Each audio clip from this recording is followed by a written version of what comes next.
What's good, YouTube? It's your boy Nehemiah, aka Neo, and today we're going to be talking about the Brooklyn Nets. Now, this is definitely a team that I've been very wishy-washy on. I haven't been really too excited nor disappointed in this team recently. Last year, I did think that they were going to give Boston a run for their money, but of course, they didn't. Well, they did, technically. They were the most competitive series in the last year, at least in terms of margin of winning. But of course, they got swept, so that's really out the window. And right now, we're just looking at the roster, and let's just see how they could just improve. So currently, the big name in the house, we got Ben Simmons. Ben Simmons is probably going to provide something similar to what Bruce Brown did, except he's probably not going to shoot as well. He's probably not going to be the 5 either. He's probably going to be like a 4, maybe small ball 5, but I don't think he's going to be like the actual 5 of the team. So I think that that's going to be something worth noting. Joe Harris is actually going to be back, and that's really huge because let me pull up Kevin Durant. So, and let me also pull up the day he got injured because I was all right. So around this time, so around that time, like time span in the Brooklyn Nets catalog, they were piss poor on the offensive end, and it's mostly because of the floor spacing. Kevin Durant's 3-point shooting was going down in this span, and it was not because Also, I think his assist percentage was up. Yeah, he had a lot more assists this year. And that's mostly because, again, the spacing was not the worst or not the best. Let's just look at the previous roster too while we're at it. So they had a guy like Javon Carter who wasn't shooting that well. They had a guy like DeAndre Bembry, LaMarcus Aldridge again. Did they sign him this year? I don't think they did. Yeah, LaMarcus Aldridge was actually one of the best mid-range shooters this year, but I'm guessing that they didn't really want him because, again, he was just kind of like a sitting duck out there. Yeah, this is all mid-range, by the way. That's pretty much all mid-range. Kind of insane for a guy like him, but I don't think he's on a roster, which is kind of crazy. Also, I think that their floor spacing just in general is just a lot better this year, even without Joe Harris. Look, a guy like Nicholas Claxton, Bruce Brown. Oh, they also missed out on Bruce Brown, actually. So I think that Ben Simmons is just going to be like a really big version of Bruce Brown. And I think that that's just going to be what they really need. But yeah, Andre Drummond, they had him earlier in the year. And essentially the rest of these guys, they didn't really play that much besides the really good stars. So it was really bad for them in that span. So I think that Joe Harris is going to improve that. Again, they have a guy like, where is Seth Curry? He's right here.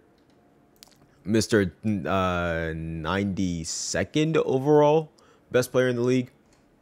Yeah, you love to see it. So yeah, I think that he does provide pretty much the same thing that he did last year. Maybe even a little bit better because he's going to get a lot more floor spacing opportunities. He's probably going to be playing the 2.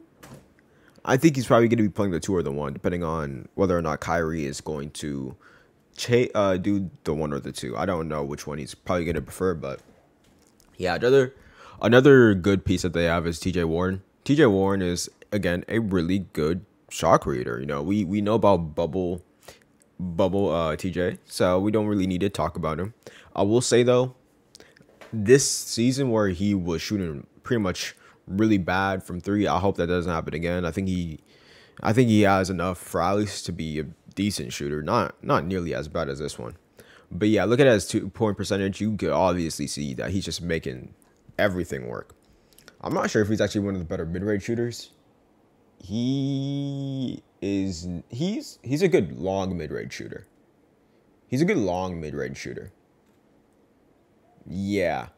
Over in this area though, he could definitely improve, but he's not the worst. So, but yeah, pretty much most of his shots do come from around the layup line, the really short mid range. And I think that that's where you kind of look at him and say, oh yeah, I like this guy. But yeah, what we're looking for is 2020 version of TJ Warren, and I think that that's really what this team needs. Again, even though they do have a lot of scoring, it's mostly from Kevin Durant and Kyrie Irving. the reason why the three-headed monster of Kevin Durant, James Harden, and Kyrie Irving was really deadly is because they all three could score, and that's all they needed, you know? All three of them could put up 30 points per game, and even then, if they didn't have all three of them, they also had Joe Harris, who is also a really good shooter. Also, another thing with Joe Harris, he's a playoff dropper. We're hoping that doesn't happen this year. I don't think it's going to, but yeah. But even if it doesn't matter that he's a playoff dropper, they still have Seth Curry. And another thing with the whole thing, I'm pretty sure that Ben Simmons could average 15, 18, maybe even 20 points on this squad, even if he doesn't have the ball in his hands all that much. So, yeah. I think the problem with this roster, though, is that they don't really have any good shot. Let me not say that, but more so playmakers. And what I mean by that is not that they don't have a player who's out there just going to dime it up. I mean like someone who's going to essentially mix the defense as much as possible to set up other people. We've seen the Kevin Durant situation pan out in the NBA last year. We saw how Boston just guarded him to hell, and it was not looking good. I could even just pull up game 1 right now, and we could just see how he was not doing it well. So one big question going into this was whether or not Kevin Durant was able to be a playmaker for everyone out. So this is kind of how this series panned out. He got doubled at the very top, and he did not know how to control the ball. It was not looking good for the rest of them. And it right now we're looking at the turnovers, but keep in mind also a lot of his shots were not the best. We're probably going to watch some of the shots too, but again, I'm probably going to get striked for this, so yeah. So every time there's someone just meeting him up to the spot he's going to pull up towards. And he can't pull up right now because Jayson Tatum will block the shot from behind. So he's going to have to make a risky move. But Daniel Theis is actually really good with his hands right there. And yeah, he was able to get the thing to go. So I think that this also does alleviate Kevin Durant from a lot of the pressure that I was talking about earlier. This team, again, a slight double. Someone's always coming towards where he's going to pull up. And right now he's getting loose with the handle. And yeah, Marcus Smart, again, great anticipation. Right now he's just trying to ISO Jayson Tatum, who's also a really good defender on him. And that was actually his last turnover the whole game. But looking at the shots, it's probably going to be the same situation. You know, he wasn't making the best shots. He wasn't really getting the best situation, or he wasn't getting the best in his situation. Again, we've only seen him make turnovers. But again, he also had only 3 assists. He was doubling up his turnovers with assists, which is not what you want to see. But looking at his shot selection, it's pretty much the same thing. The only difference is that he's just getting to his spots maybe a little bit faster where the help is just not there. Or he's just in an ISO situation with one of the bigger guys on him. But yeah, he's rather rushing his shots, or he's just in an uncomfortable situation to begin with. And while that did go in, you still don't really want that to be your recipe throughout the whole 48, you know? If you got that recipe for the whole 48, you're going to have an Orlando Magic type of record. And I don't like that 3 from him. I don't.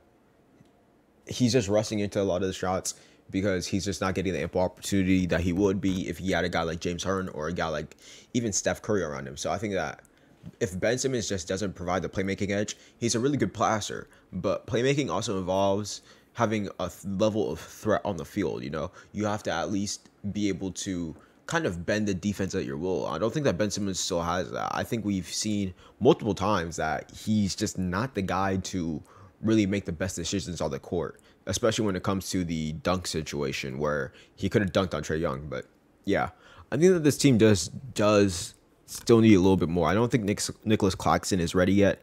I don't think that Ben Simmons is going to be nearly the player that they need him to be.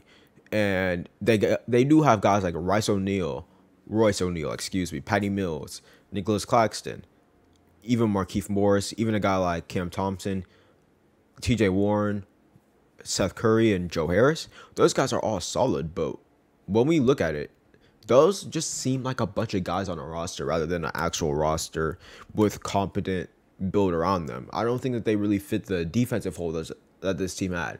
look at their defense last year. They weren't the best, especially when it came to like the second half of the season.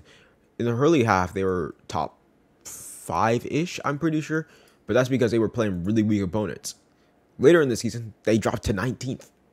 It's not. I don't think that they were really gonna improve that much. So yeah, I think that that's it for me. I think that this team is still really off from contendership for me. Not only that, but we're not even talking about whether or not this team is going to be involved all together on the court. I don't think that Kyrie may be able to commit. Maybe even Kevin Durant may not be able to commit, and there may be some changes down the line. So yeah, that's it for me. So it's been your boy Nehemiah, aka Neo, and I hope you guys are having a great one.